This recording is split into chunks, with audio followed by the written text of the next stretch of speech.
Welcome back to my channel S creator. আশা করি তোমরা সবাই ভালো আছো, আমরাও ভালো আছি। আজকে এখন আমরা বেরিয়ে যাবো ভোট দিতে। সব গুছানো হয়ে গেছে, ফ্রেশ হয়নি এখনও, চাটা সব খাওয়া হয়ে গেছে, ঘর ফর ঝাড় ফর সেই দোয়ারগুলো সব কমপ্লিট। এখন শুধু দাদাভাই চা খাচ্ছে, অভিনবও চা খাবে। খেয়েটে অভিনবর তো আর ভোট নেই, আমি আর দাদাভাই ভোট দিতে যাবো, তারপরে বাড়িতে এসে যাবতীয় কাজ। চলো সাথে থাকো। চলো একটু স্নান টান করে ফ্রেশ হয়ে ভোট দিয়ে আসি। ভোট দিয়ে আসার পর রান্না বান্না কাজ। আর আজ বাড়িতে কারা আসে দেখতে থাকো, একদম স্কিপ করো না। আশা করি তোমাদের আজকে ভালো লাগবে। আর ভালো লাগলে অবশ্যই প্রত্যেকে একটা করে লাইক কমেন্ট শেয়ার করো। সাথে থাকো সারাদিন, স্কিপ না করে দেখতে থাকো। হ্যাঁ, রান্নাঘরে চলে এসেছি তাড়াতাড়ি করে, চট জলদি কিছু মশলা কিন্তু ভোট দিয়ে এসে কোনো রকম ডিম পোচ পরোটা খেয়ে দাদাভাই চলে গেল, অভিনবর আমি খেলাম। আর এখনই রান্না বান্না চলছে। আসলে আজকে মামা শ্বশুর আর মামা শাশুড়ি আসবে, যার জন্য তাড়াহুড়ো করে দাদাভাই আবার বাজারে গেল, মাংস এনে দিল। কালকে রাতেই কথা হয়েছে, মশলা টশলা ওই জন্য হাফ কিছু রেডি করে রাখা ছিল, যার জন্য একটু এগিয়ে গেছে। দাদাভাই মশলা রেডি করে দিয়েছে হাফ, রাতেরবেলা দোকান থেকে এসে।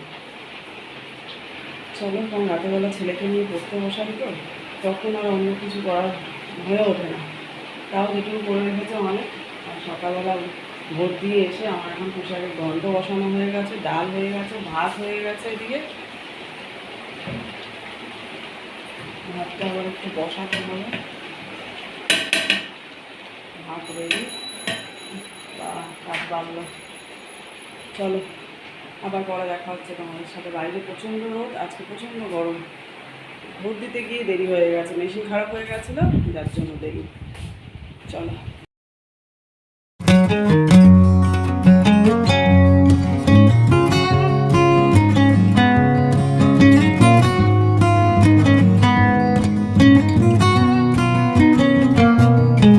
বৃষ্টি হচ্ছে, আর এই অভিনবকে মজা দেওয়ার জন্যই দাদাভাইও নেমে গেল। আর পিঠেও একটু র্যাশ ছিল, যেটা কিনা বৃষ্টির জল পড়লে ঠিক হয়ে যায়, আমরা জানি, তোমরাও নিশ্চয়ই জানো। তাই দুজনে মিলে একটু ভিজে নিল। আর বারণও করলাম না, অল্প একটু ভিজে নিয়ে বললাম স্নান করতে চলে যা। বোতলে জল ভরছি আমি এদিকে। চলো, তোমাদের কেমন লাগলো? চিকেন যা হচ্ছে, ঘি দিলাম একটু, শাহি গরম মশলা দেবো, মিট মশলা তো দিয়ে দিয়েছি কষানোর সময়।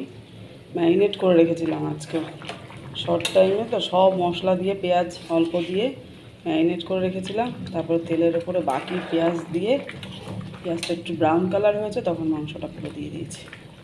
কষিয়ে টষিয়ে এই গরম জল দিলাম, ঘি দিলাম। আমি অবশ্য কোনো ব্র্যান্ডেড ঘি না, এই যে লোকাল ঘি, দারুণ ঘি, দাম নেয় বেশি কিন্তু। চলো, এখানে রেখে দিন, এখানে রেখে দিন।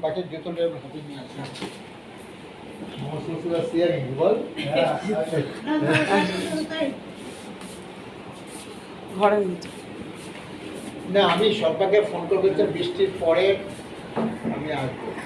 হ্যাঁ, বৃষ্টিটা নেমে গেল তো। হ্যাঁ, ভালো হয়েছে, একদিকে ঠান্ডাটা হলো। আসো মামি, চলো ঘরে চলো। এদিকে আর কি আনতে গেছে জানো? ও, গল্প টল্প তো হচ্ছে, এদিকে আমরাও প্রণাম সেরে নিলাম, ছেলেকেও বললাম বাবা প্রণাম করো দাদু দিদাদের। এই আর কি, আমাদেরটা আর ভিডিও কেউ করতে পারেনি। অভিনব তো ধরতে পারবে না, দাদুরা যদি বকে সেই ভয় আছে। এই আর কি, গল্প গুজব চলছে। চলো এবার খেতে যাবো। আবার এখানে আমি খেতে দিয়ে দিলাম ওদেরকে, দুপুরবেলা তো, 1টা বেশি বাজে। আবার ফিরে যাবে, আমাদেরও বেরোনো আছে ছেলেকে নিয়ে। এবার মামা মামি আর আমার ছেলে, মানে দাদু দিদা আর নাতি মিলে খেতে বসে গেল। আর গল্প করতে করতে চলছে খাওয়া দাওয়া। এদিকে দইটা মামি কি বলেছিল, দই চিড়ে খাবে, ভাত খাবেই না। সেখানে আমি জোর জবস্তি করে ভাতই খাইয়ে দিলাম, বুঝেছে। আর ওদের খাওয়া হয়ে গেল, এবার আমরাও বসে খেয়ে তাড়াতাড়ি সব গুছিয়ে নিচ্ছি, যে গিয়ে একটু বসবো, আবার গল্প টল্প হবে। আর তারপরে মামারা তো আবার বেরিয়েও যাবে, ওই জন্য তাড়াতাড়ি গুছিয়ে নিয়ে বসবো গিয়ে। চলো তাহলে, টেবিলটা তাড়াতাড়ি মুছে টুছে নিয়ে আবার বাসনগুলো যেগুলো আছে সেগুলো একেবারে ধুয়ে নিয়ে গিয়ে বসবো। কাজ ফেলে রেখে বসতে আমার ভালো লাগে না, কারণ ওদিকে ভাগনা আর মামা মামিরা তো গল্প করছেই, ওদেরকে তো টাইম দিচ্ছে ও। এদিকে আমি তাড়াতাড়ি যা কাজ হবে এগুলো এলে তাদের সাথে একটু গল্প গুজব করতে হয়। আর মামা মামি বলে কথা, ছোটো মামা শ্বশুর আর মামি শাশুড়ি, খুব ভালো সম্পর্ক আমাদের প্রত্যেকের সাথেই। অনেক দিন পরে এলেন এরা, এবার এদের সাথে একটু গল্প গুজব না করলে ভালো লাগে। আমি তাড়াতাড়ি এই জন্য কাজটা করে গিয়ে একসাথে বসে ওই সমস্ত রিলেটিভসদের বসে বসে গল্প করা, সবাই কে কেমন আছে, কোথায় আছে, কী খবরাখবর, এইসব গল্প আড্ডা হবে আর কি। হচ্ছিল খাওয়া দাওয়ার আগেও। তারপর তাড়াতাড়ি বললাম যে খেয়ে দিয়ে নাও, তারপরে বসে না হয় আবার গল্প করা যাবে। তো চলো, আজকে তো বিশেষ কিছু শেয়ার করাই হলো না, তবে দিনটা ভালোই কাটলো। আর সবচেয়ে বড় কথা কি জানো তো, আজকে তো বিশেষ কিছু রান্না করিনি, ডাল, পুঁই শাকের ঘন্ট আর চিকেন আর ভাত। মিষ্টির মধ্যে দই ছিল শুধু, আর কারণ মামা ওরা বিশেষ একটা মিষ্টি খায় না, বয়স হয়েছে তো একটু, দই খেতে চেয়েছে, আমাদের এখানকার দই খেতে খুব ভালোবাসে, তাই দইটা আনা। এই আর কি রান্না বান্না। তবে মামা মাংসটা খেয়ে বারবার খুব প্রশংসা করছিলেন, এটাই আমার পাওনা যে মামা বারবার বলছে মাংসটা খুব ভালো রান্না হয়েছে শম্পা, খুব ভালো হয়েছে। মানে যা দিয়েছিলাম পুরো খুব ভালো খেয়েছে, ভালোবেসে। আর এতবার বলেছে যে আমি নিজেই খুব খুশি হলাম যে রান্না করে কেউ খেয়ে খুশি হয়েছে, তৃপ্তি পেয়েছে। এটাই হচ্ছে রান্না করার পর পাওনা, তাই না বলো? চলো, এবার তো মামারা বেরিয়ে যাবে, ঘড়ির কাঁটায় এখন বাজে 4:15। মাঝখানে কিন্তু অভিনবও পড়তে বেরিয়ে গেছে, সেটা আর তোমাদের সাথে শেয়ার করা হয়নি। মামিরা এবার বেরিয়ে যাবে, কারণ বেশি দেরি হয়ে গেলে আবার ট্রেনে ভিড় হয়ে যাবে।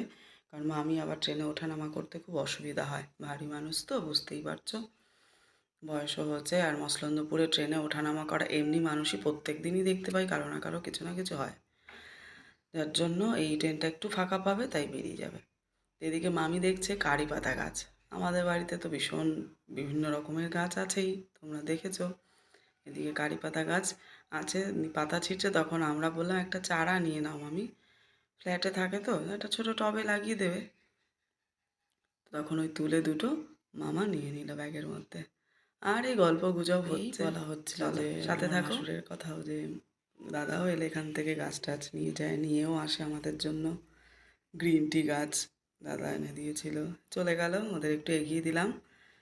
বাবা আমরা এই গেলাম, বাবা পায়ের মধ্যে বাড়ি পড়েছে, চাপা পড়েছে, আঙুলটার উপরে দিল। দেখছি পরে পরে পরে বাজার ব্যাগ সব হাতে। এই যে আরেকটা দুটোতেই বাজারে ব্যাগ নেওয়া হয়নি আজকে, এটাতে মুদি আছে কিছু আর এটাতে সবজি আছে কিছু। চলো, অভিনব পড়ছে, আমি রান্নাঘরে এলাম, কারণ রাতে আজকে ভাত করতে হবে। আর চা খেয়েছি, ওই বাসনগুলোও রয়েছে। ভাতটা বসিয়ে দিই, কারণ দুপুরবেলা যা রান্না হয়েছে ভাতটা অল্প ছিল, তাতে আমাদের হবে না বলে আবার শুধু ভাতটাই বসাবো, আর কিছু না। তার সাথে আমি চালটা বেশিক্ষণ ভিজিয়ে রাখিনি আজকে, কারণ আমি দেখছি এই চালটা না এত দাম নিয়েছে, অথচ ভিজিয়ে রাখলেই মনে হচ্ছে ভাতটা আরও নরম নরম হয়ে যাচ্ছে। দুদিন ধরে দেখছি একটু শক্ত নামিয়ে রাখছি আর অল্প টাইম ভিজিয়ে রাখছি, তাহলে ভাতটা একটু ঝুরঝুরে হচ্ছে, এই আর কি। প্রচণ্ড গরম, বৃষ্টি হয়েছে, তাও কোনো নেই। যাক, ভিডিওটা এখানে শেষ করছি। সবাই ভালো থেকো, সুস্থ থেকো, দেখা হচ্ছে নতুন একটা ভিডিওর সাথে।